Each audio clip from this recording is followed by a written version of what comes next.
Welcome back, ladies and gentlemen, to the Overwatch League. In case you've been living under a rock and you missed an incredible matchup in our Countdown Cup this weekend just gone, we have a rematch. Number 2, Electric Boogaloo.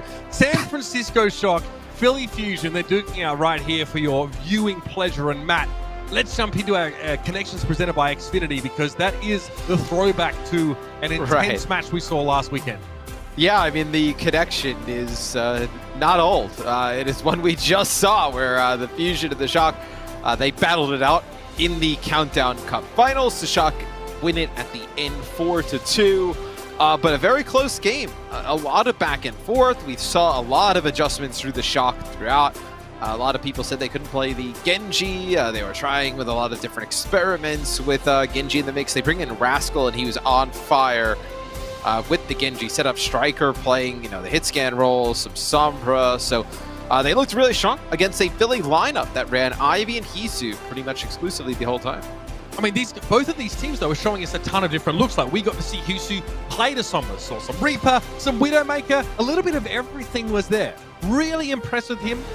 He's been talked up a ton by staff over at Fusion before he was actually playing for them, before he was old enough for them. But Twilight versus Alarm was also quite the marquee matchup in this series. And, I mean, look, you can't really argue with anyone that wants to put these two players in, like, the top 3 in their role in general. Watching these guys go at it back and forth across the series was such a treat.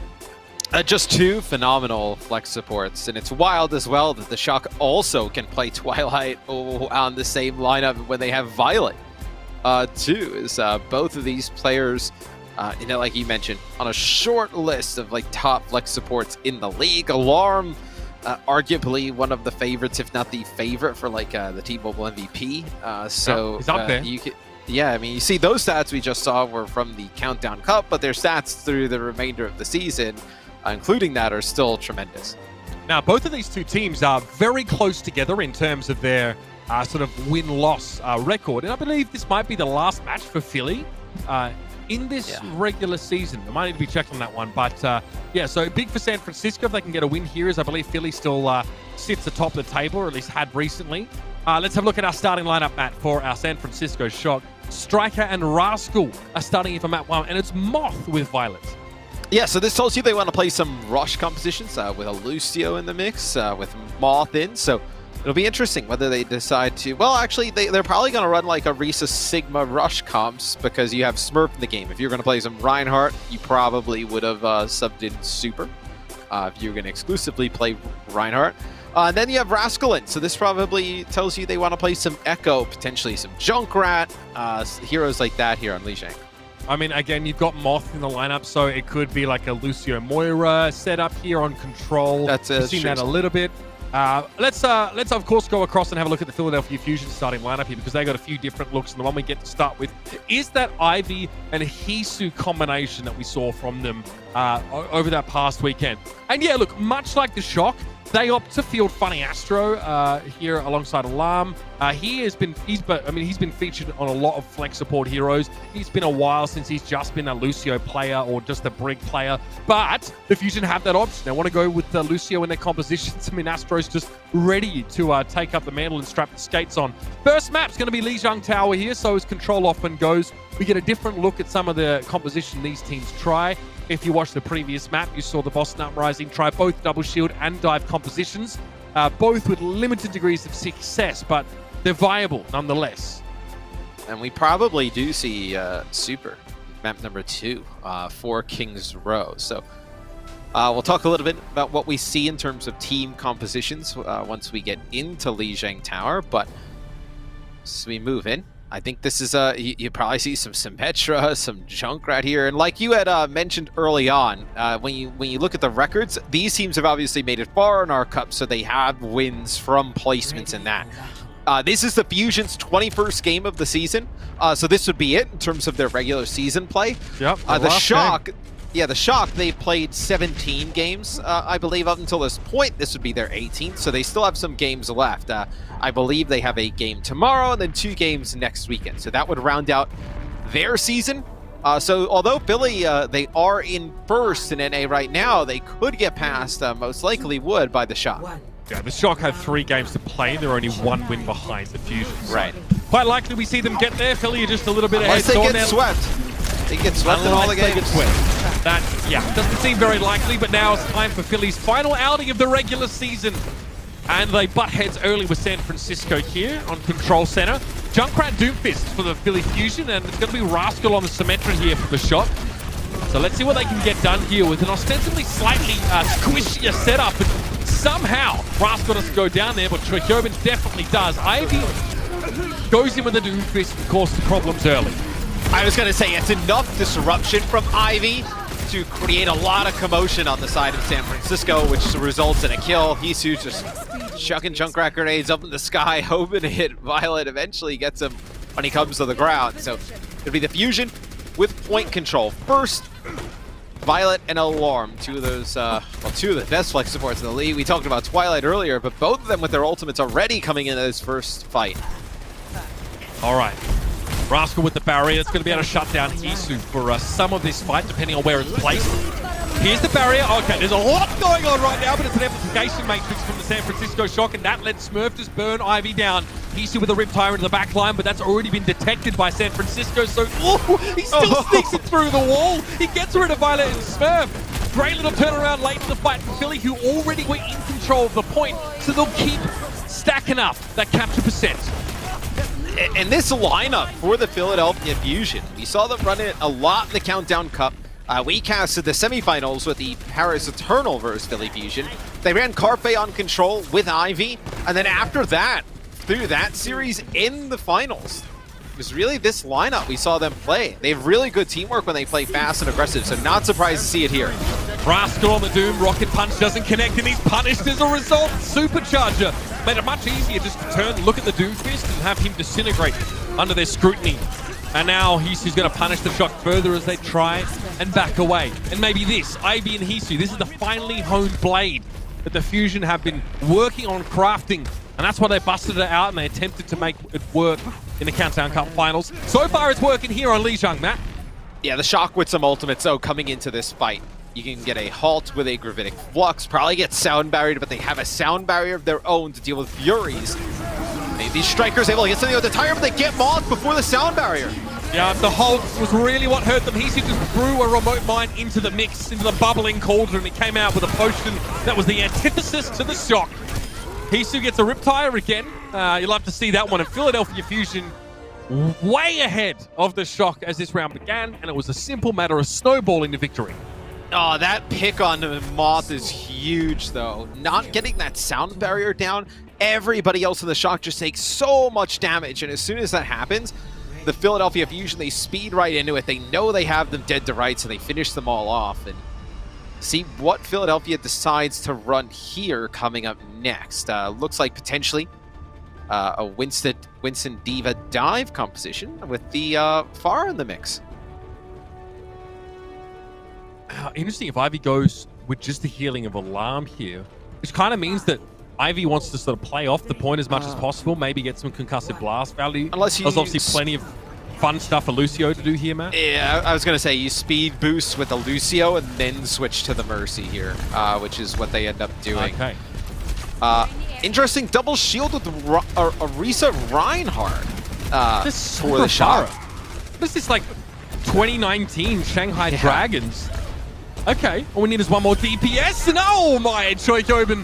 Again, I mean, there's not much he can do after he puts down that Orisa barrier and he's waiting for the respawn. Ryan Orisa is so fascinating, though. Yeah, they're going to use the teleporter to try and get aggressive on them, and I mean, Striker with a double kill takes out the Pharah Mercy, but is that going to be enough? Maybe not. Moth's gone down here, Matt. Striker is at least able to sit on the point and start to begin the capture. With Alarm going down, there might be an opportunity here for San Francisco to clean this fight up, especially if everyone just has to walk slowly in Striker's direction. Philadelphia also don't seem too bothered about capturing the point right now.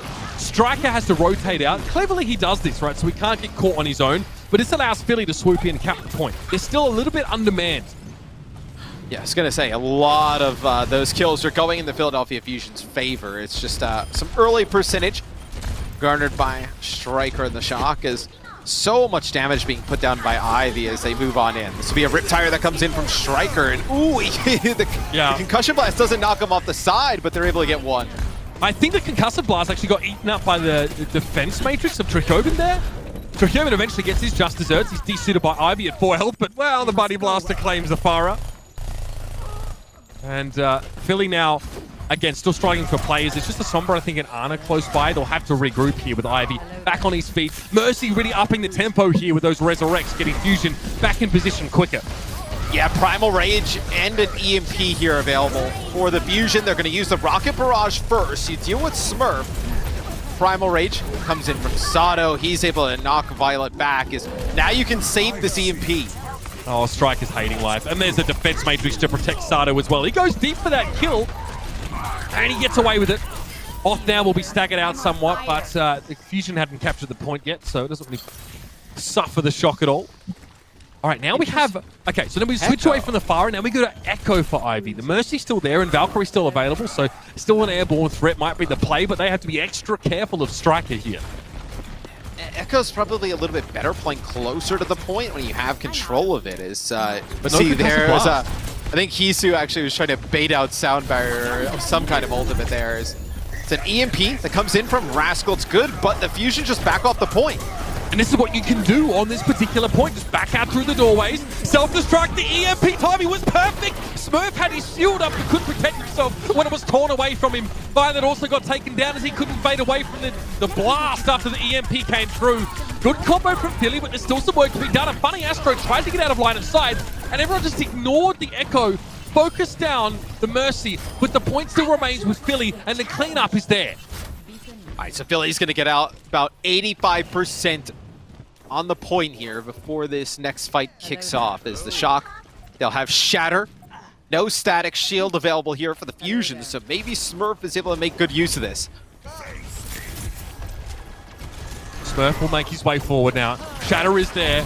Again, there's no shield, so Smurf just needs to make sure he can collect as many of the Fusion players as he can, but he's not had much of a chance. Ivy's going to duplicate the Reinhardt. Good Shatter. That had to be there, but Ivy's still going to be able to get to his feet, throw one down. Easy come, easy go, Matt. No biggie for Ivy as he builds a second Shatter. Oh, forces the translocate. He'll be sat on the point now, and it's 98%, but the Shock captured the point during that fight.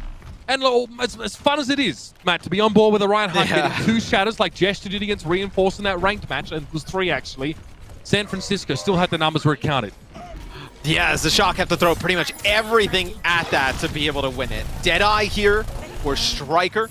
That'll be it. Primal Rage available for Sato as Alarm takes out Rascal. That's huge play there. I believe Rascal actually gets hacked there by Hisu, and then Alarm finishes him off. Yeah, it looked like there was a sleep dart involved as well. Everything went wrong. Oh, Moth can get back up. No, he was too far away from the edge, so couldn't sort of path over in midair. Oh, Smurf. Yeah, caught in a quantum loop of never actually getting to the end of his charge when he tries to move towards Sato. And now Philly are in control, Matt. Full stall, EMP attempt there, but there's no one to follow it up at all. And the Philadelphia Fusion start strong in this series. Multitude of different looks. We get the Pharah, we get the Echo, we get the Junkrat. Philadelphia look confident on all of them. We've seen this Philadelphia Fusion roster, the one that they have starting today, play this fast and aggressive and have this type of results against other teams. Just not really the Shock. The Shock series was really back and forth. The Fusion looked good at moments, but never really dominated a map. It's a really good start for the Philadelphia Fusion if you're looking at them to win this series. They've really crushed the Shock in map number 1. Looking to see the Shock make adjustments as we move on. Some of these combos are looking extremely well executed. Right now, by Philly, that EMP self-destruct combo looked especially good. Great, yeah. But we're talking about the San Francisco Shock here. You know, they win the high-stakes match against Philly without hero pools. Now with hero pools involved, looking a little bit shaky on this first map, but both of these teams clearly have a bunch of different looks, tons of quality players sitting on the bench. So expect San Francisco to return with some haymakers of their own, and we'll see how that all goes down in map 2 right after this.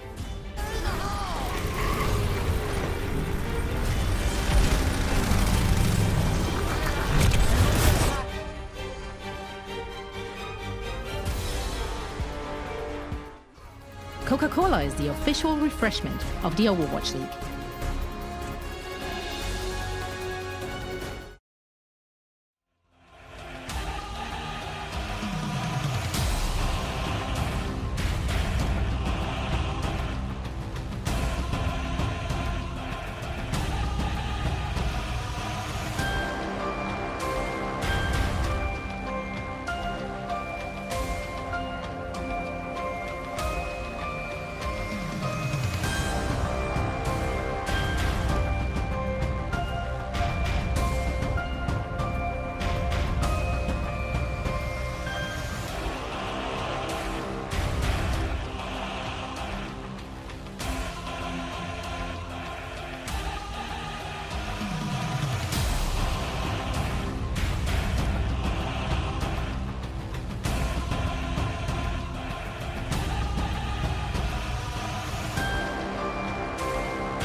Carpe.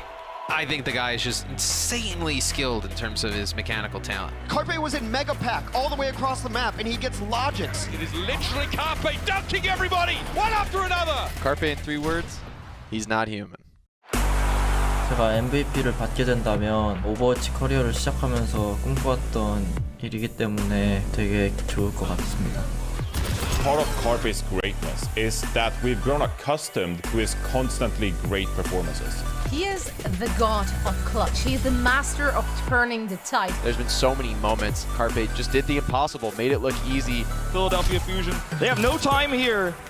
Carpe looking for a shot, takes one, finds Stratus, gets Arc in midair, and it worked! Carpe comes back with the Widowmaker, takes them in the skulls!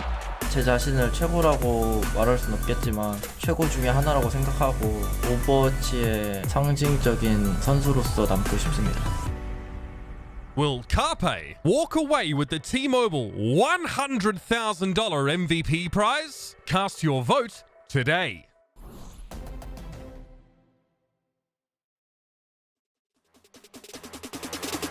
That's right, nerds. T-Mobile wants you to choose the MVP. Vote now at overwatchleague.com/MVP or on Twitter using the hashtag OWLMVP and then just add the player's battle tag or name after that to make your voice heard.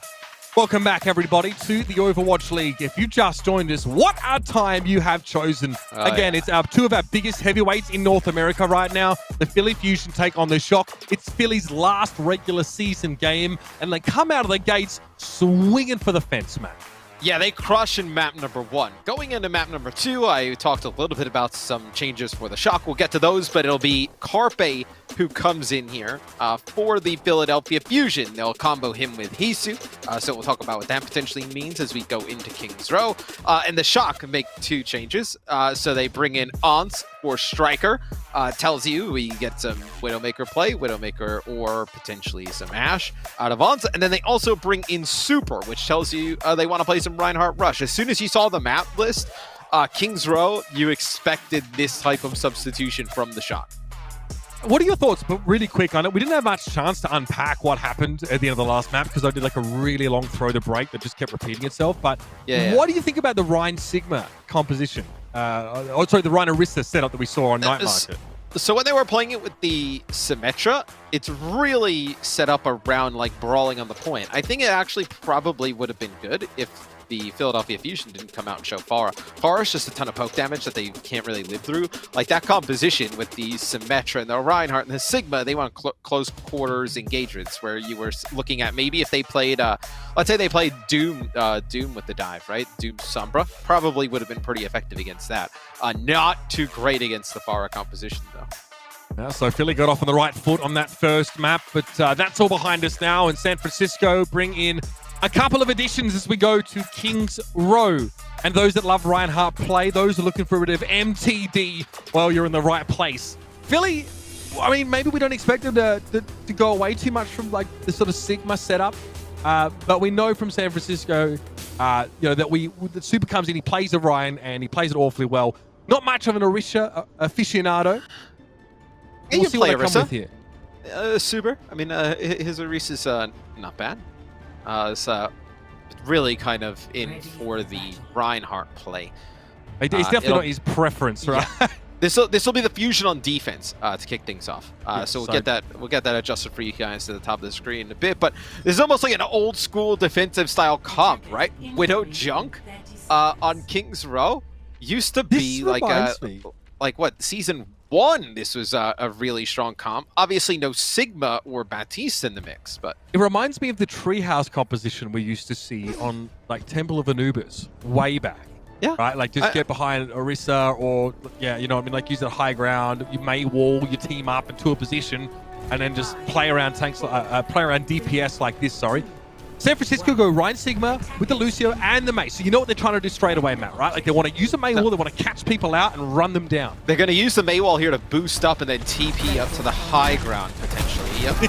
Awesome. They don't even need the Mei wall. There's one where you could do over the, directly over the wall if everyone stands. The Shock could run that one before as Ansel be on the Widowmaker. So a lot of what people wanted in the Countdown Cup Finals, right? A Carpe Widowmaker battle, sub-in Carpe. Let's see how it goes.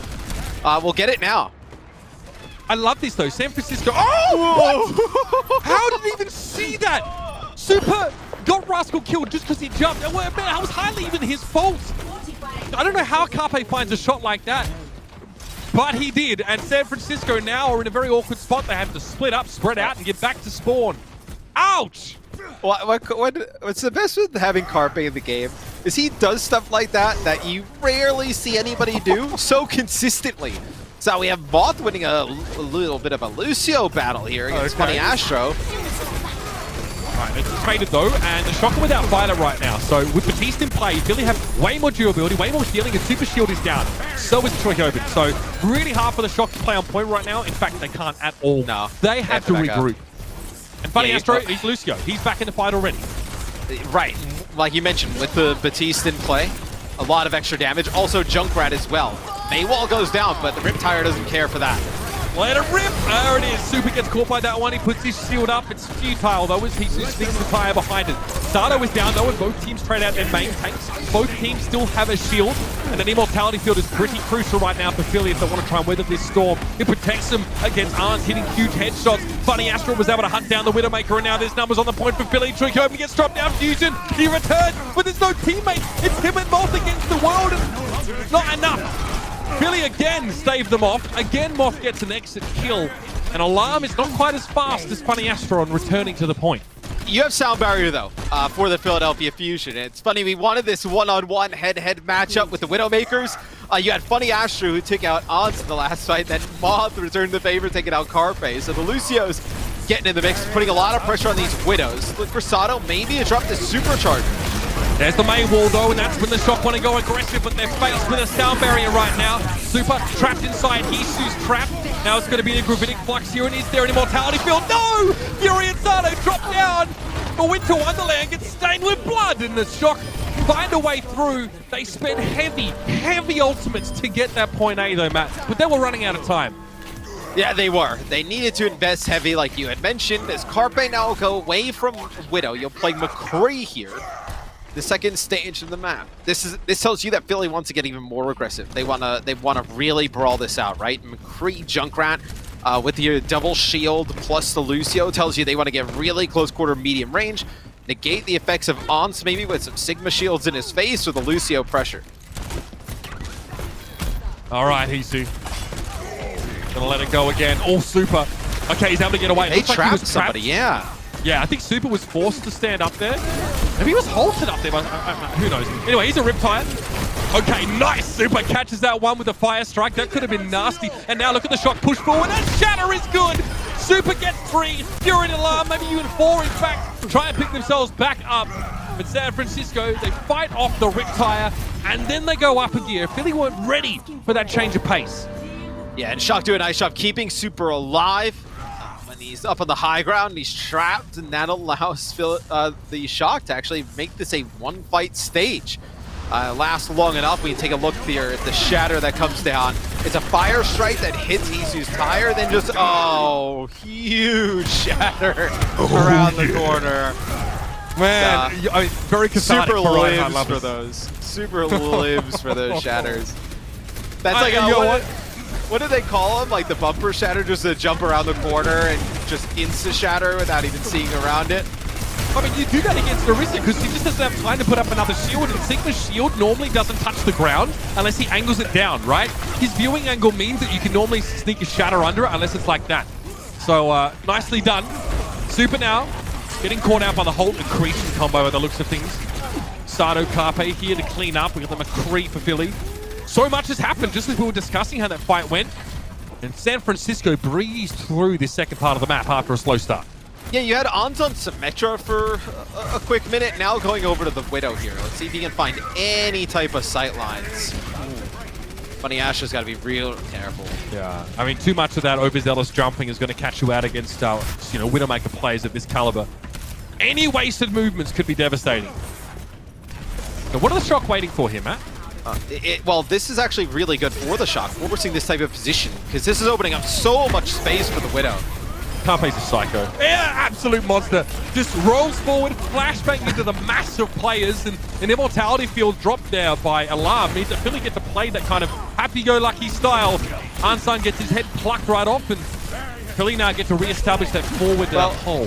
The Shock know that if they put pressure on the Carpe, there's no answer for Ans, and then he can just free fire on the Widow at range. So just speed boost and trying to get into Carpe's face is the play there. Now they bring it on Ash, so this will be a little bit better damage output. Gravitic Flux, Sato's going to fortify and drop to the ground. Carpe was protected though. He was able to step back out of that Gravitic Flux and then get a Deadeye off on Moth, which is big through that amplification matrix. It doesn't take long for the happy little skulls to appear there, I'll tell you what. And now, a minute 53 left on the clock. Philly still have plenty to work with. If they can sneak Hisu in here for a sizable EMP, whatever accompanies the supercharger from Philly will be devastating. And I mean, this is a pretty easy setup. Hisu might not even have to EMP. Rascal's hacked and dropped to the ground. Yeah, and Super ends up using a Shatter here as well, and Moth cannot invest the sound barrier because he knows that this EMP is on the other side. So what do? I mean, the Gravitic Flux comes down. You don't want to beat it because then you're just going to use the EMP. It's going to go away. So just the presence of Hisu on the Sombra, changing the game here. Carpe causing a whole lot of problems, and where he is set up here on the side, he can keep putting pressure down.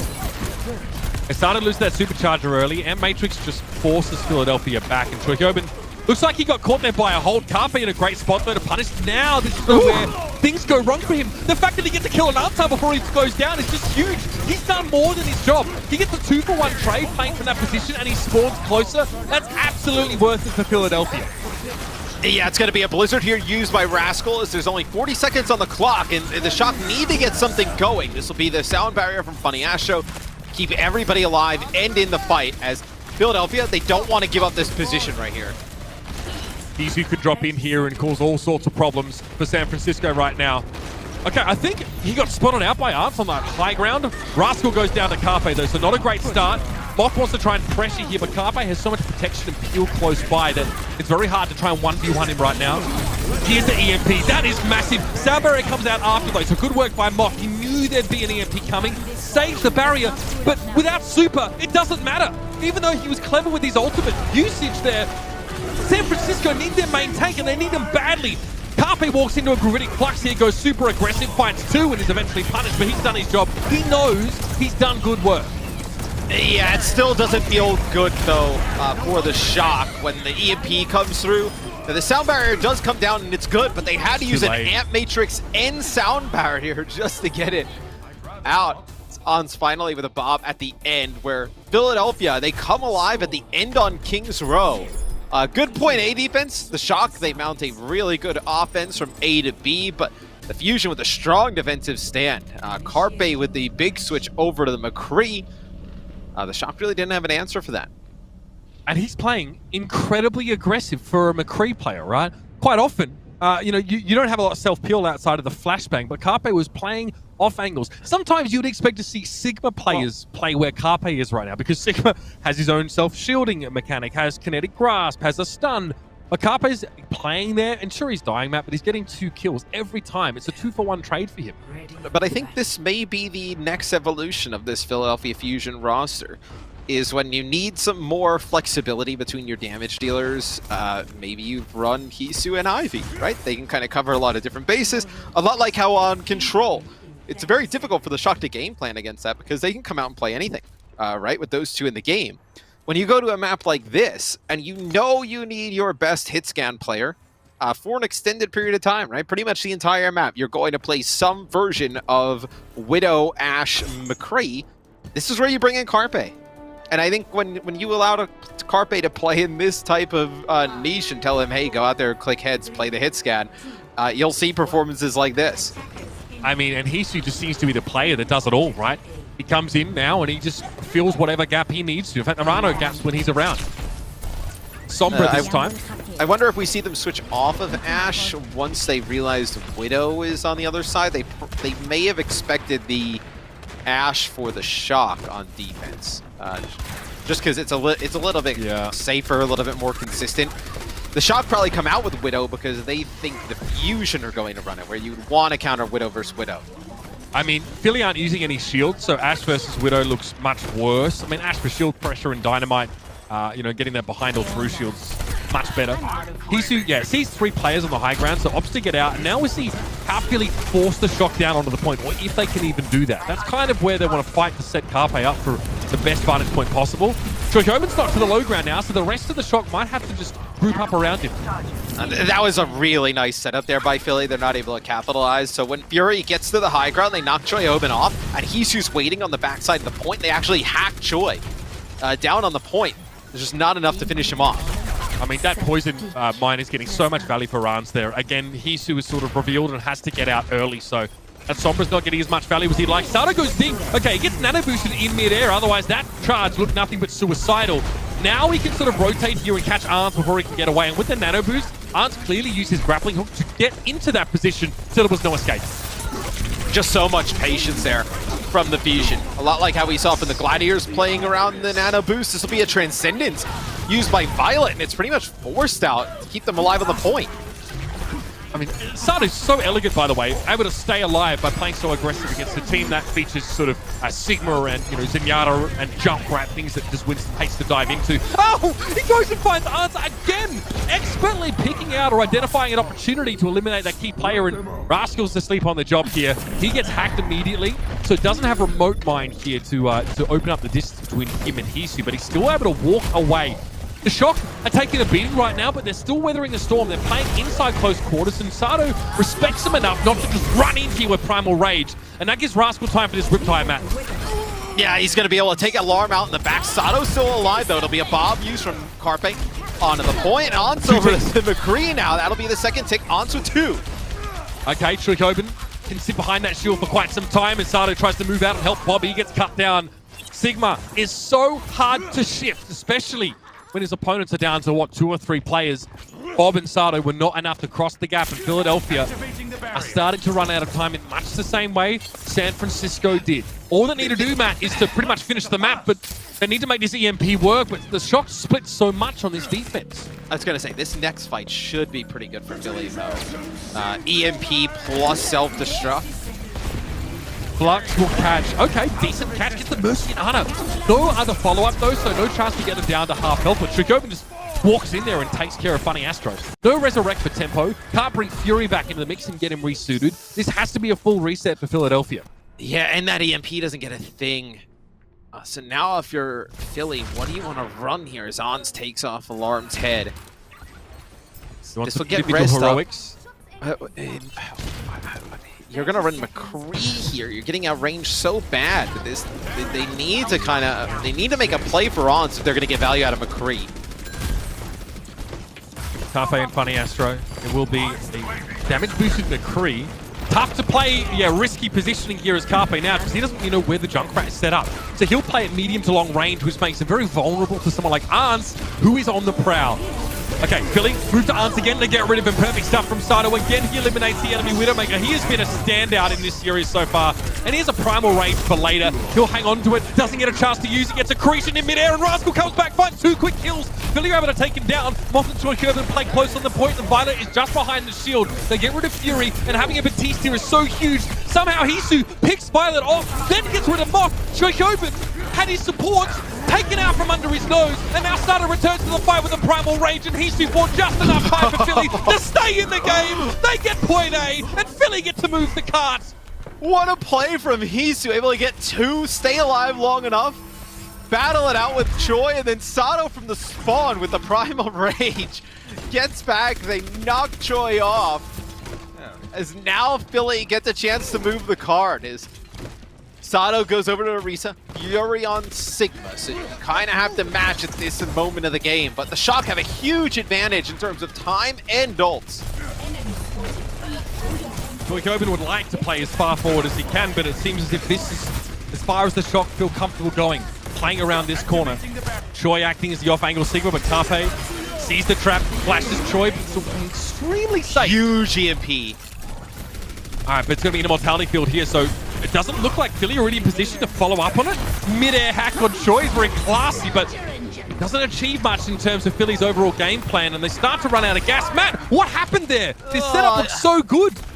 You had a 6-player EMP, and then Hisu gets another hack on a Choi to deny a Gravitic Flux. You've got to be able to capitalize on that a little bit. I mean, maybe their idea of capitalizing on that is they used EMP, and the other team ended up using Tire and Supercharger. But still, having Gravitic Flux in this fight, it's going to be huge for the Shock. Fury to move up here. Carpe with a Jedi. I don't know really what he gets with this one, though. Arns went for one of his own, and with the Gravitic Flux, it was the better combination that San Francisco were able to leverage here. Now, Arns gets cleanup duty. Flashed around and kill the corner. Fury didn't know what hit him. Philadelphia staved off once more. Now, bear in mind, it took them so long to get point A that they are not working with a lot of time here on point B. Carpe, I don't know what he was dead-eyeing there. I wonder why he doesn't save that to maybe combo with Fury's Flux or even Alarm's amplification matrix. He's trying to deny potentially the Deadeye and some damage coming down with the Shock. Make them a little bit scared to kind of come out and peek, put some damage out on the players up in the sky. This will be Hisu to get the touch to trigger OT. All of the Shock are playing together now. They need to get value out of Sato on Orisa. Out of Super on Orisa. Carpe down early, though. That's not good. And Matrix into what looked like a couple of grenades from Rascal, and that gets rid of the key damage dealer for Philadelphia. They've got no choice but to plod along anyway, but they're dealing with the Shock on the high and the low ground simultaneously. The Sigma of Choi is a thorn in the side, but they get rid of Rascal before the Immortality Field can be used effectively. Now the Gravitic Flux. Fury's got 2 caught in that one. The increasing to follow it up. Moth and Violet's so low. If Fury wants to push even further, Immortality Field used there for the fusion. They know they need to keep going and keep applying pressure. Moth goes down, and there's going to be a sound barrier here for the fusion if they need it. Somehow, against the odds, without Carpe, they find a way to break through, and they get themselves set a chance at winning the map. And so much after the Countdown Cup was said, is this Philly team clutch enough in those big moments to win some of those fights that you need to absolutely turn in your favor if you're going to be a championship team? We've seen them do it twice now. This will be Supercharger for Sato as they're trying to win it here. This will get you space around the corner. EMP gonna come in for Hisu? No, they save it. They save it here. All right, and it was a sound barrier on the Shock as well. I get the temptation would definitely have been there. But the Shock had already got a decent amount of value out of that ultimate from Violet. Violet, by the way, on Lucio. Yeah. You'd love to see it, man. These guys can do anything. San Francisco, I mean, they are sitting on a bunch of key ultimates here, Matt. By the numbers, you think if they can ration these effectively, they can hold. EMP plus beat here. This will be the beat for the fusion, and then the tire doesn't go off. EMP comes in. It's a huge hit as well. Sound barrier was also there for the fusion, so they're able to at least avoid most of the early killing potential from that Amp Matrix. Now they go for Supercharger. So they combine both of their damage boosting ultimates. Have the Shock made a key mistake here? They walked right into this one, and now Carpe wants to push ahead. Troik open, caught out on the right-hand side. Gravitic Flux on 3, and Carpe picks him off. It's Clay Pigeon shooting, and the Philadelphia Fusion, they have like 2 ultimates, maybe 3 against 5 from San Francisco. Gigantic EMP from Hisu, and now they're on the road. It's overtime. If they leave the car for any reason, this round is over, but they have a chance to win. Holt comes out. Deadeye is there. And Super can't touch. Are you kidding me? What was this? What a comeback from the Fusion. As you see Super's face just absolutely stunned. Philly with some heroics when they needed it. Oh man, what a game. If you're a Fusion fan or any of the players, this is the type of game that gives you the confidence going into the postseason that you can get it done against a team like the Shock. What they've done on that map right there, what they did in that map right there reminds you of like the stuff that we saw from like the NYXLs, right? Winning these incredible down fights early on, you know, season 1, right? The Shock last year winning in the impossible scenarios. That was special from Philly, what we saw in Kings Row. What a map. This is the kind of stuff that doesn't come along very often, ladies and gentlemen. So savor it, especially for Philly fans. This is the kind of stuff that fuels you being obnoxious on Twitter and Reddit for the next season or so. So lap it up while you can. But right now, the Fusion going to halftime, and they've got to be soaring. Spirits have to be high. But we're talking about the San Francisco Shock here. We're talking about a Countdown Cup winners, front runners in NA. I mean, very hard to count them out. There's a ton of talk about at the break, but I just want to say we've been blessed with some incredible clutch moments, Matt. You brought it up. Are Philly clutch enough? So far, it looked like they are. Let's see if our experts agree as we head over to Watchpoint.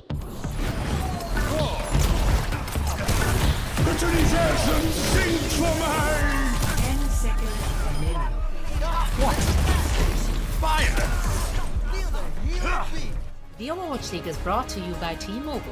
Switch today and rank up to America's largest 5G network, T-Mobile. And by State Farm. For auto, home, or renter's insurance, like a good neighbor, State Farm is there.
Hello and welcome one and all to our game break presented by Pringles. Wavy, Zoe here, joined by Costa as well as Reinforce. And this match actually really delivers. I am on the edge of my seat as the Philadelphia Fusion are looking to get their revenge on the San Francisco Shock, who knocked them out of the Countdown Cup just a week ago. So let's talk about how they get it done.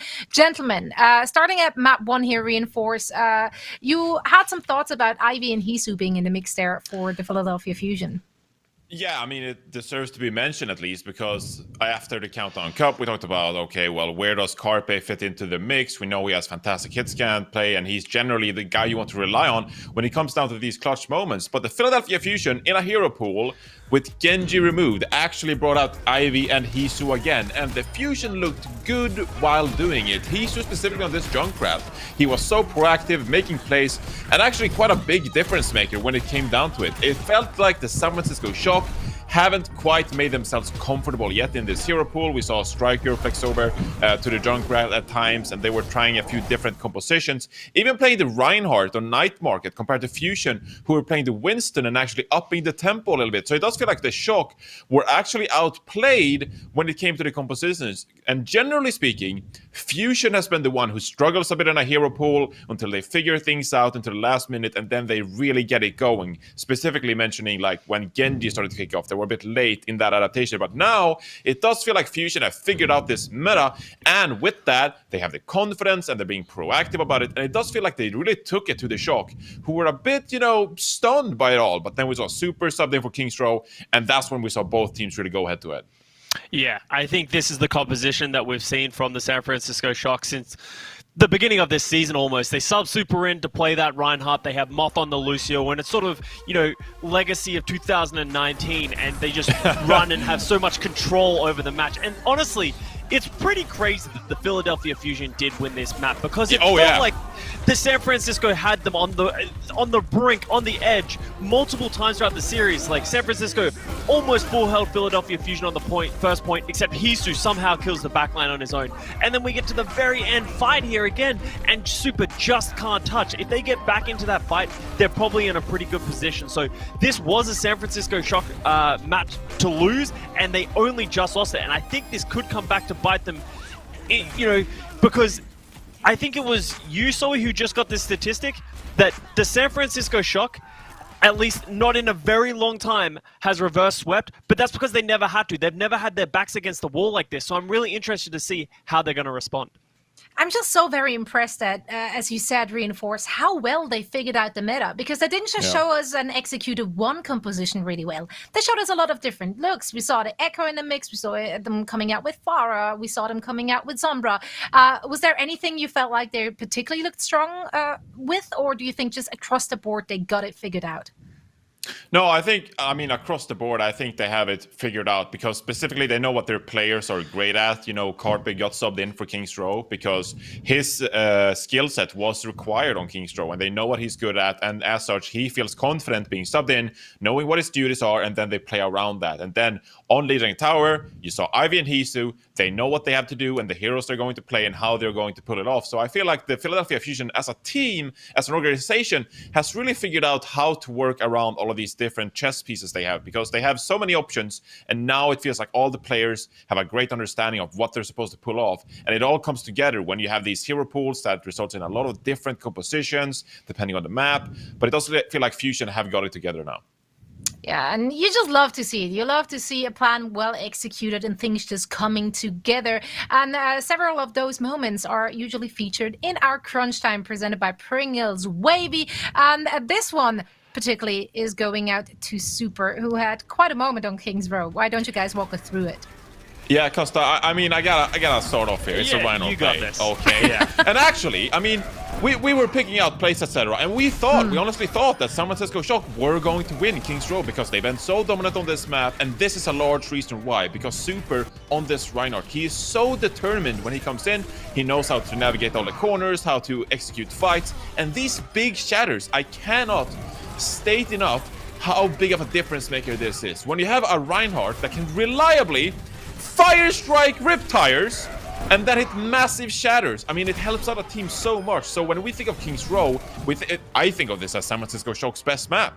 Like Moth in on the Lucio and Super on the Reinhardt, they know exactly how to play this map in perfection. And Super coming in clutch on that Reinhardt, it is so clutch for this team. So them dropping this map, as Costa said, is a big worrying sign for the rest of the series. How are the Shock going to dig themselves out of this hole? Do you dig yourself out of a hole? I don't even know anymore. It's been a long day.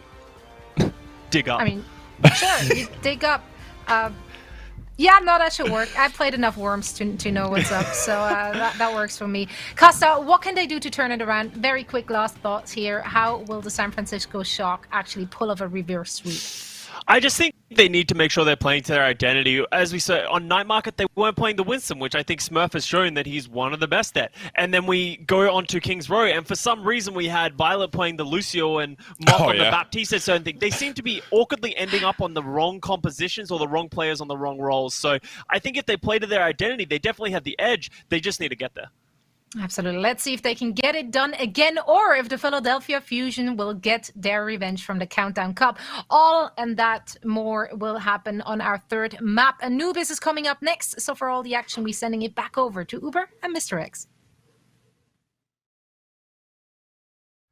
The Overwatch League is brought to you by Pringles Wavy.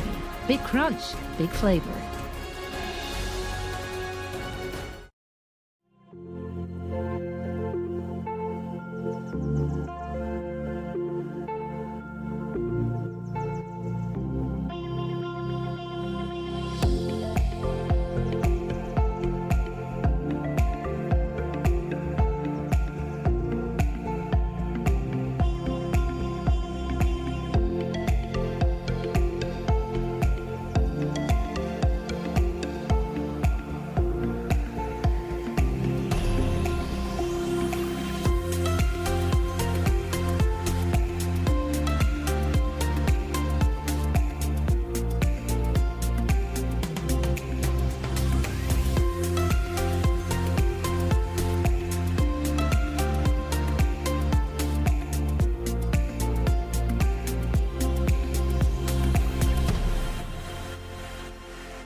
The Overwatch League is brought to you by T-Mobile. Switch today and rank up to America's largest 5G network, T-Mobile. And by State Farm. For auto, home, or renters insurance. Like a good neighbor, State Farm is there.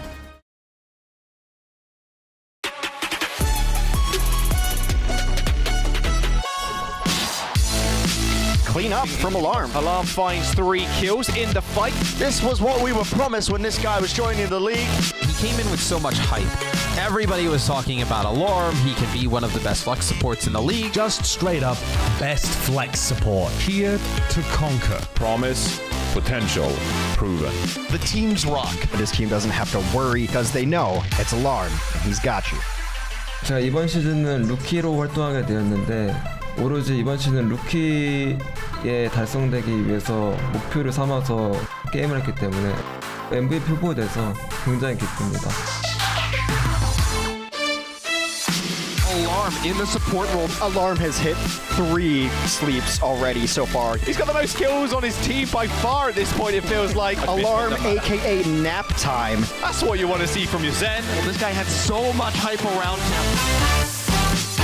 Will Alarm walk away with the T-Mobile $100,000 MVP prize? Cast your vote today.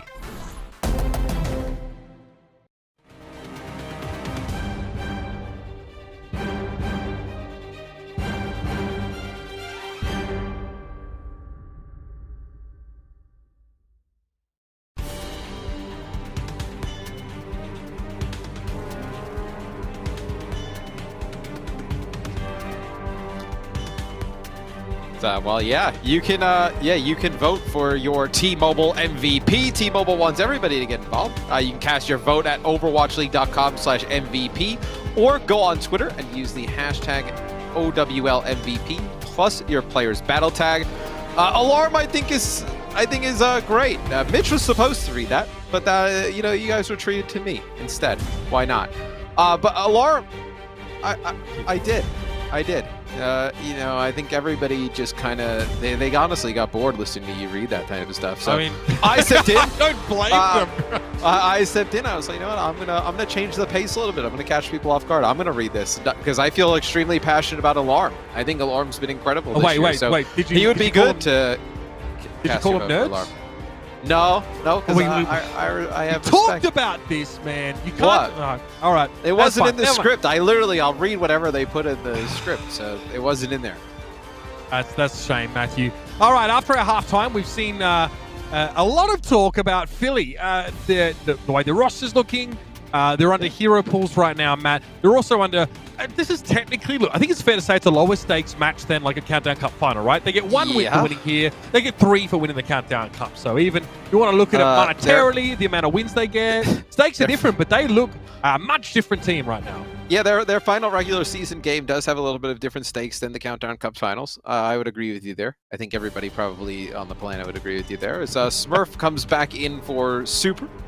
So Super Reinhardt, we see it on King's Row. We will not see it come up here on Temple of Anubis.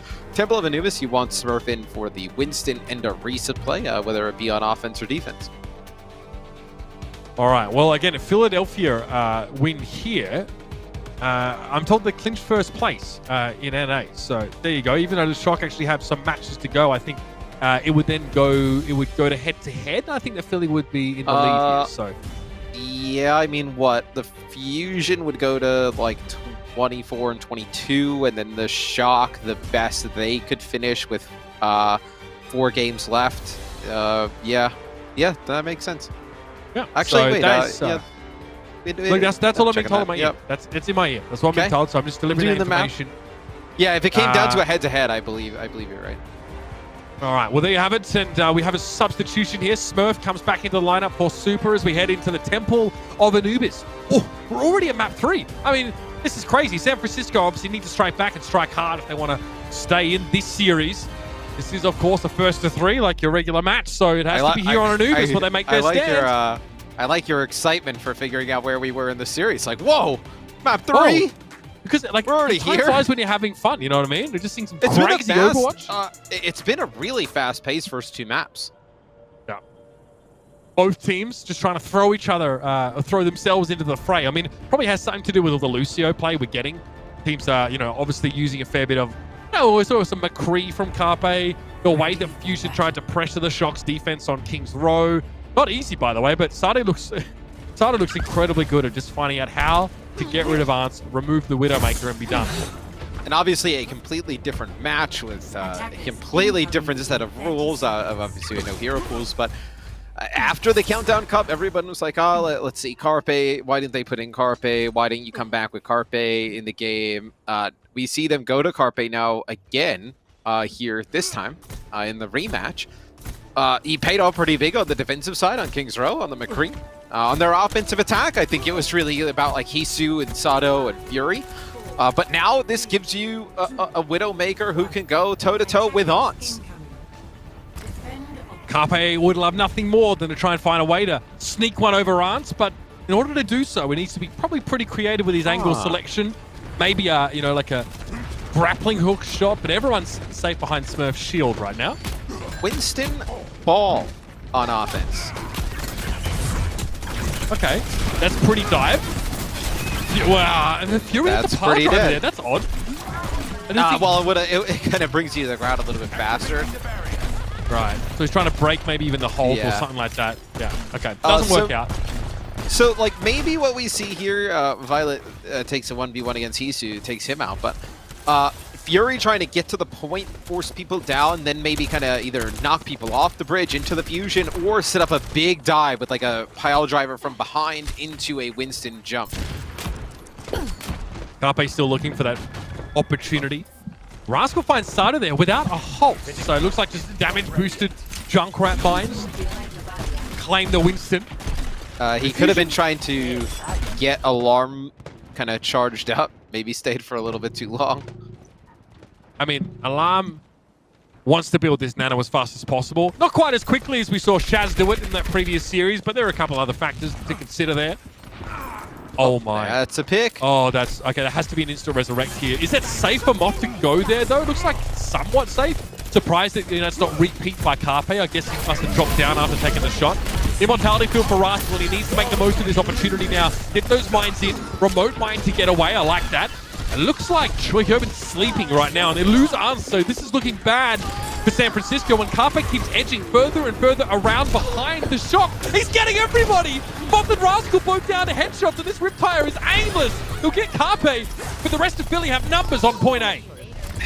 This will be the Fusion able to take point A once they get in position. We saw it on the overhead map. You had Fury, Hisu, and Funny Astro get behind. And as soon as Carpe gets a pick, then everything starts to work out for the Fusion. We can take a look. Carpe's POV. Well, that's a Jimmy. Takes out Rascal. And then on the way down, ooh, that is so clean. And I think this is the Riptire. You hate to see it. It's like the largest target. Riptire, a lot bigger than a headshot hitbox of a Mercy. Walls here. Plus the ability to like get an EMP out of this could be really big for Philadelphia. Well, it just means it's harder to take Hisu by surprise as he gets into the backline. If there's a peek here, Carpe will find it. Nice angle. I don't think Violet knows he's here yet. He's just being very patient. Okay, gets a body shot. Now the cat's out of the bag, and you'll see that 3 players from San Francisco will just stand behind that pillar. Can Philly do anything with that advantage? Not really, losing Sato here to a halt, and Carpe finds a pick, but it's traded instantly.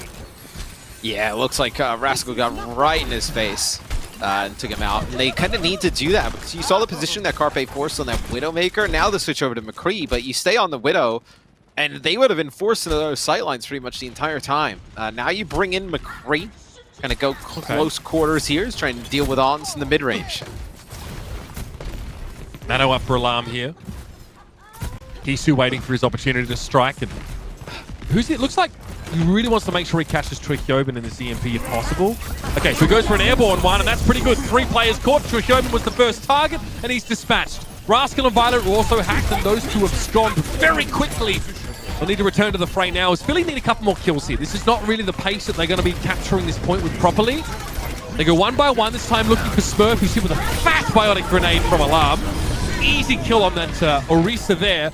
And now Carpe can start to step forward here. Starting to find some of these heads, but again, there need to be more of these kills from Philly. If they slow down like this, they're not going to cap. But are you okay with this with the Fusion? They're going to have the Shock invest a few ultimates. I mean, you did into too, the right? fight. Yes, but potentially we see changes coming in. Like, I wouldn't be surprised if we saw like Sato and Fury decide to switch on the tanks and go like a Risa Sigma, try and push towards the left-hand side.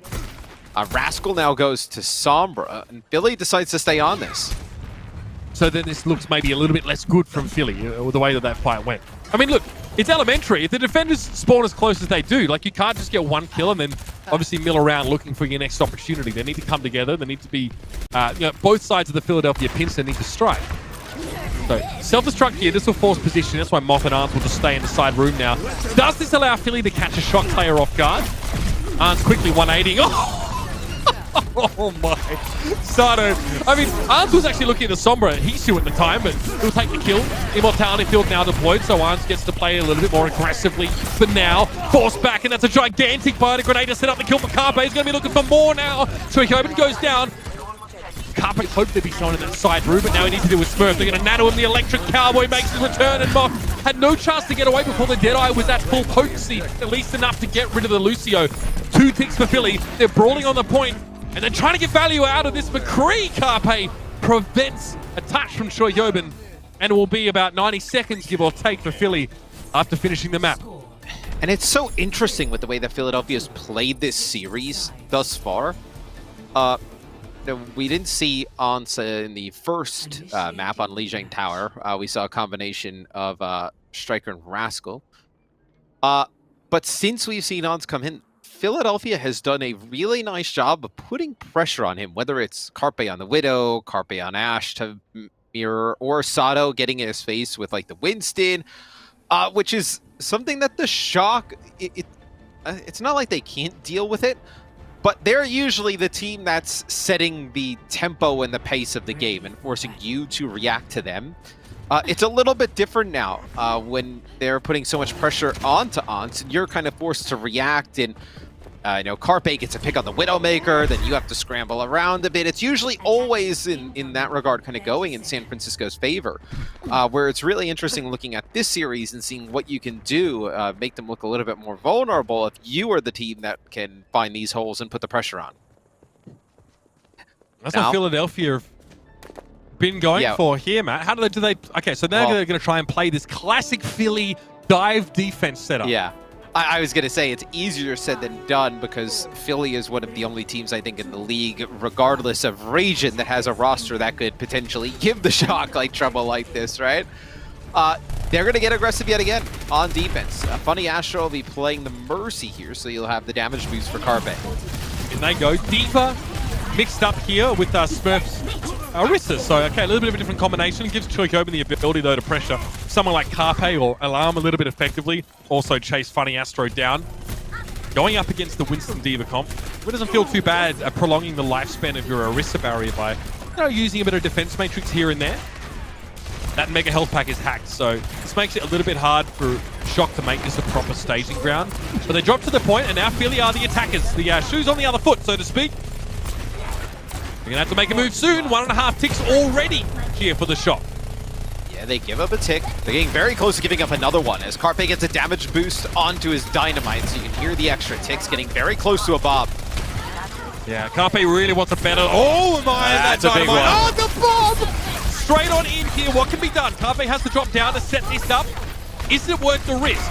A lot of people hacked inside the small room, but Immortality Field works well inside enclosed spaces, and most of the Shock benefit from that. Now Sato Primal Razor, there's no Immortality Field left! And the rest of the Shock are a red smudge on the walls as Sato dives straight on in and doesn't even have to use Primal. Philly play patient, man. They give a tick or so to the Shock. Can they keep doing this? I mean, at what point do they have to sort of commit earlier as their margin of error runs out? So they can. With the tanks that they have, real mobility between the Winston and the Diva, they can keep cycling on the point, and if the Shock are going to try and bunker up by the health pack underneath them, you can have the Winston jump down, juggle for a bit, the defense matrix up from above, then the Diva rotate in. See, though, Rascal getting closer towards an EMP. It'll be Hisu with an EMP online first. He may just go airborne for this one. I don't know if he need it. Choi's already DC'd, maybe not necessary. Carpe with another Bob. Gives you a ton of pressure on the point. Hisu maybe just hacks Smurf. Okay, he actually goes for the EMP here. Maybe see how low Sato and Fury go as a frontline trade makes him feel like it's a worthwhile investment. In fairness, Bob and EMP to win a fight, I think you take that any day of the week as Philly. 2 ults for a fight is a good going rate. Do they know that these 3 players are still here for the fusion? If they're just going to let them...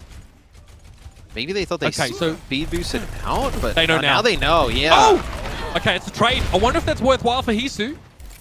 He doesn't have EMP. Probably. I mean, no Amp Matrix, no Immortality here. The Shock want to commit though. There are a lot of ultimates being thrown in here, so they only have the healing right now of Moth. That's all they're working with. But it looks like the Fusion are reeling right now after losing that first player. Still, they can't keep Arns alive as a result. Alarm going to drop onto the point now, and he's most of the healing for the Fusion, but he's got caught in some sort of 1v2 scenario. Some nightmare manifest here as Alarm's probably one of the only players you know who wants to take those. And the trade out doesn't work for Philly.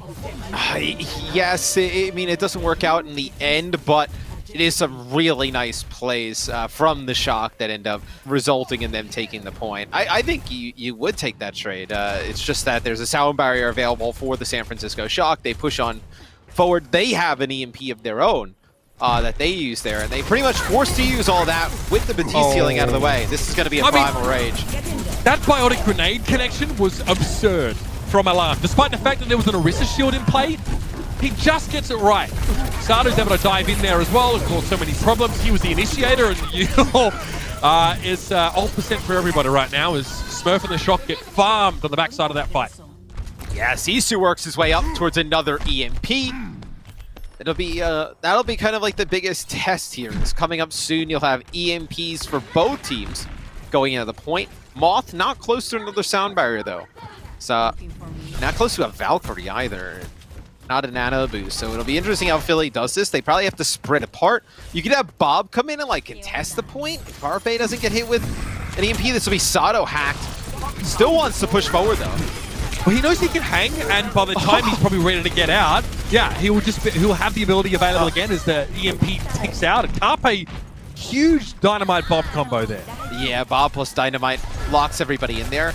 And I believe Violet doesn't even make it with the team. Like, there's that Immortality field, but you can see him a little bit further away, gets cut off by the Mega Health Pack to the left. So we're not even at full force there for the Shock. But this is something you usually see the Shock do to other teams, right? Get aggressive, meet them at the choke, like force things out early, as Philly is kind of taking a page from San Francisco's own book. And they look so well drilled playing these setups, man. I mean, not many teams feel more comfortable playing the riskier defense, but that's Philly. That's what they love to do. And that is a gargantuan EMP onto 5 people by Hisu. With Violet losing that Immortality field now, fight's still going. Hisu's able to get out, and that's an EMP in response, only catching Fury. So Sato gets a nano boost. He could do a lot with this now. Chasing Violet down. Ton of healing now missing. It's just Moth with a Shock, and that sound barrier looks a little bit less pleasant when it's only on about 4 players.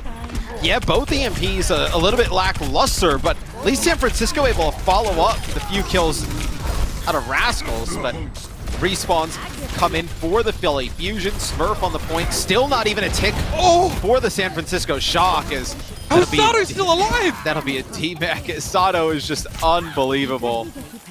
Side to side, the Primal Rage. His Primal Rage felt like it lasted twice as long as it normally does. I don't know how he got away with that. I have no idea how he got away with that play. You saw, I mean, Arms beelining for him, and somehow he got flashed. I think was stayed alive with 20 HP. Funny Astro comes in, heals him up, and then there's a defense matrix from Fury. Philly, they're a well-oiled machine, man. You know, they're more than the sum of their parts right now. San Francisco need to find a way to break that synergy, to punish Sato for these dives, but now they're running into another Bob, another EMP, a self-destruct. It looks dire for San Francisco. Yeah, and the Shock are going to get aggressive in their own right. They're going to put Smurf on the Winston here late game, and also Violet's going to go over to the Moira. It's time. Self-destruct to the high ground, doesn't find any targets, but forces Philly to split a little bit. Sato goes down first. That's a big part of the win condition here for San Francisco. But Fury's able to chase Smurf down. He still has a self-destruct and thereby has a mech reset. Getting hacked would have been a problem there. So he goes for the reset, self-destruct, doesn't find any kills. That's 1 tick and counting now. And then he gets back in the mech only to be hacked and punished once more. But outside, he bit off a little bit more than he could chew. To the rescue comes Sato, returns the favor from the prior fight. I can't believe what I'm seeing. Philadelphia Fusion are blowing my mind right now. Defensive dive, playing risky, ride the lightning to victory in straight maps. 3-0. And at the end, I believe it's an EMP that comes through, and everybody loses their movement abilities, and they're not able to touch the point, get back on. You see Choi coming back around the corner, not able to do it. A huge win for the Philadelphia Fusion today. A real statement made with a 3-0 of the San Francisco Shock. I mean, I understand a bunch of teams right now are still establishing the way that they're trying to play. Philly have always been that kind of aggressive team. So being able to bring Lucio back in and actually get value out of that in many of these team fights is great. I'm going to say it now. Philly are the best defensive dive team in the world, and that is the team, ladies and gentlemen. Let's have a look at the standings now. And this means that Philadelphia, they clinch first spot in NA now, as it will go to map in percentage between them and the Shock if San Francisco win their next two, and Philly would still win out. So astonishing achievement from this team. And bear in mind as well, they didn't have the easiest run of the cups. You know, they weren't just farming all these free wins. I mean, they lose to the Florida Mayhem in the first cup in the semis, and that's when Florida was really starting to come into their own with Yankee on the Tracer, and they were catching a bunch of teams off guard. And then in the Summer Showdown, they go up against the Paris Eternal. They lose in a heartbreaking fashion there, and then they give a San Francisco Shock team in the Countdown Cup a run for their money. This is a Philly team that, because they haven't won a cup, I feel like people are just kind of like, oh yeah, you know, they're just beating everybody in the regular season and we'll see what happens. But they've been pretty good over the course of a lot of different metas throughout the year. There's somebody to look out for in a big way in the postseason. I mean, and you're Philadelphia now. You're done. You're finished for the regular season. Yeah. You've clinched first spot in North America, and now you get to sit back and you get to work on your game. You know what patch the playoffs are going to be on, which is the current patch that's on live, so you can go and scrim that. You can work that. You have plenty of time to prepare and get your team in a state where you may have a shot at taking the championship here in 2020. Without a doubt. I think when you have Carpe playing the way he played today on the Widow or the Ashe, McCree as well, I think they figured out a way to work him into the lineup a lot with Ivy and Hisu. Yeah, I mean, speaking of Hisu, Matt, he is our player of the match presented by Xfinity today for doing incredibly well across the entirety of the series. Carpe was very flashy, as per usual, but it started with Hisu's Junkrat. He was the mainstay, right? He's in at map number 1, and we see this Philadelphia team come out the gates, and we're starting to think things might be a little different than they were at the end of the Countdown Cup. Look fantastic on the Sombra as well. Some gigantic EMPs, just some really clever play. It's the little things that we saw from Hisu, for example, walking out, instead of using an EMP, he hacks the Mei in midair so she can't ice block it while she's in the gravitic flux and stay alive. Definitely, it's been the 1%ers for Hisu on this role that makes him so exciting to watch. And frankly, Philadelphia, I like the Shock now. They're spoiled for choice. They've got, you know, a rotating lineup of 3 support players who all look fantastic. The DPS is absolutely stacked. And of course, you know, your Fury, Poco, whatever they want, they can have it. San Francisco looked like they were still trying to solidify themselves on what they wanted to play. They are still a quality team, a world-beating roster. But today, yeah, Fusion deserves the honors. They played an incredible series of Overwatch. Yeah, and I think Philadelphia, they really figured out how to bring Carpe back into these lineups. I know it was a large discussion amongst the community after the Countdown Cup. Why didn't we see him? A lot of dive being played, and honestly, Ivy and Hisu looked to be their best in terms of dive compositions for that meta. But I think now you see if we get a Widowmaker-centric meta or something that revolves around like Widow Sombra, and there's a really nice option there for the Philadelphia Fusion with Hisu on the Sombra and Carpe on the Widowmaker. I also thought, to give a shout, I thought Sato played tremendous today. I think Sato was really, really good on the Winston and the Orisa. I think this has been a huge bounce back season for Sato, who we've known he's had the potential to be one of the better main tanks in the league. We've seen it in the past, you know, at flashes on certain heroes at certain times. But I think he's really put it together nicely this season. Look, I mean, as we go ahead, right, with the patch changes that we're seeing, some of that sort of raw power being taken away from some tanks, right, like Orisa maybe looking less powerful, you know, Sigma also being reduced in just its overall effectiveness, that opens up opportunities for your Winston players, your Reinhardt players to actually come back into the mix now. When, you know, we know that Sato loves playing Winston. He is Winston. Like, we got to see Super on Reinhardt in this match. I mean, a lot of those really exciting players are still going to have opportunities to stand up for the rest of their teams. You can go through the entirety of the league and pick out a huge amount of teams, especially when it comes to DPS, in terms of, you know, what their main tanks now get to play, and be excited for what that holds, right? Philadelphia just in a good spot right now. It's worth bearing in mind, though, playoffs don't occur under hero pool conditions. So it's not as if Philly will have an opportunity like this against the Shock again, where, you know, no Genji, no Tracer is allowed. There was no Brig or Zarya. We saw the Shock looked really good with Zarya Winston compositions, right, when Choi and Smurf were connecting in that regard.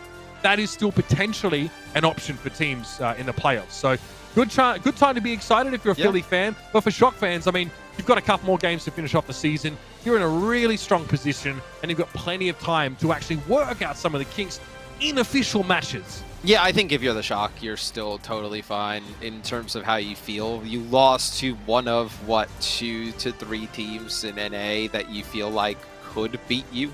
Although they beat you pretty handily from what I understand. And I didn't have the stat going in because who would have expected the Shock to get swept? And for good reason, because I was told the Shock have not been swept since Season 1, Stage 3. That is a very long time. So to have that type of run for San Francisco is impressive. And I think, I mean, you haven't lost this way in a long time. It's probably going to be a bit of a wake-up call. I mean, it was, stage 1, week 4 of Season 1. I think. Okay. Is what I'm hearing. So yeah, I mean, you know what Philly did? They went over to Pats and decided, oh no, they wanted the real thing. They went over to Geno's. They were like, okay, well, I mean, it's too late now. We'll just get it. And they bought some humble pie and they just served it up to the Shock, bro, like to the face. Love to see it. Of course, and a bit more parity amongst our top teams means it's going to be an exciting playoffs. Can't wait to see what the future holds for both of these teams. But for now, we're going to step aside and hear some words from the victors. What's up? It's me. It's Reinforce, and I'm here with Funny Astro. Okay, listen, dude, you just clinched #1 seed in North America. We gotta talk, okay? We have to talk because you just 3-0'd the San Francisco Shock after losing in the Countdown Cup. Give me your thoughts, okay? How did you achieve this? How did you beat the Shock 3-0? How did the match go from your eyes? I don't know. It was kind of a confusing match. The game against Shock, of course, was really close last week. And then we worked really hard this week because we are just desperate not to lose to them. I think they're the one team we haven't beaten in the North American region all season. So we really wanted to win. We worked really hard this week, and I don't know what happened in the match. I felt like they kind of just fell over and died at some points, which didn't make much sense to me. But I guess we take it. Okay, well, fair enough. I mean, it was like a very quick transition. Just a week ago, you were playing the finals of the Countdown Cup, and now here you're, you know, in a regular season match, and you just 3-0 them. Did you plan, like, specifically prep from that finals match, or did you just reset and just, like, start from scratch? Like, how was your preparation like going into this matchup against the Shock? I think we got a full mental reset in after losing to them last week. Took a day off, and then sort of everyone came back composed and ready to win this week. We didn't really change anything normal to what we do in scrims. I just think we got a really good grasp on the meta, and we had loads of plans for every single map, and we knew exactly what we were going to do. Yeah, I mean, obviously, it was a pretty messy hero pool for most teams because Genji, Tracer removed, Zarya removed, can't really dive, and Brigitte as well. How was this transition in the hero pool for you guys? Did you guys have an easy time adjusting to the hero pool? It seemed like you had most things figured out going into the series.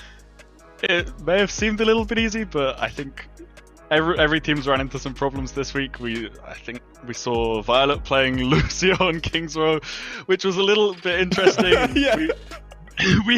We kind of had the same problem. I think something we had planned to do was I was meant to be playing Zen on King's Row, which ended up not happening because I just decided not to do it in the moment. But yeah, I think this week's hero pool was pretty horrible to try and figure out what to play. I'm just really glad that our coaches and players all managed to work hard this week to figure it out. Yeah, why were those switch hard to make it happen? Was it because you don't want to sacrifice ultimate, or was it because you have 2 heroes you want to swap to? Why was it hard as a support?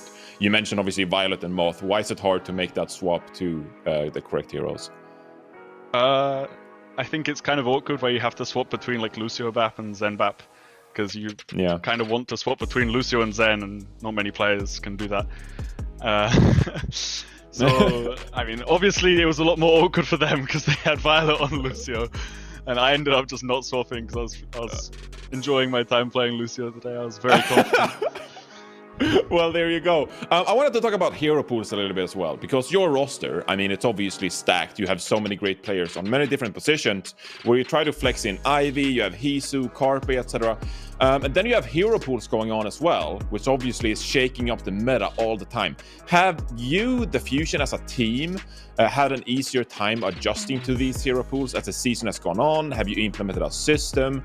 Is the transitions between the hero pools a bit more seamless now? Like, do you feel better about changing the meta every week?